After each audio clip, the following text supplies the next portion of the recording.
Fresh from their Jamaican trip, nandito na sila Vision Patrick at Kakay Almeda. Hello Kasama po. syempre si Coach LA.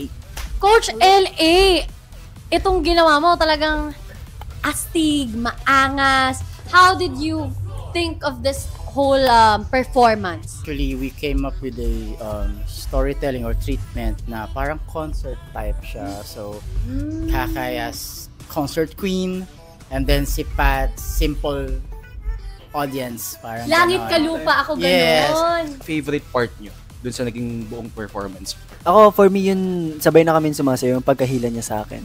From Same. that part, din na. Na in sync sila, di ba? Kasi nga love team eh. Oo, at saka ang cute ninyo talagang tignan always. Ang fresh nyo sa mata. At saka ang galing mo din, Coach LA, kasi naisip mong i-incorporate yon. Low-key lang. Talagang ikaw ang mastermind. Let's go, coach. tahimik lang. Uy, pero Demure lang, shoutout demure. na si Kakay na comment siya ni Miss Maria. Oo. Nag-stand out siya daw. At every episode, nakikita natin yung improvement nila. Pagaling sila ng pagaling. Yes.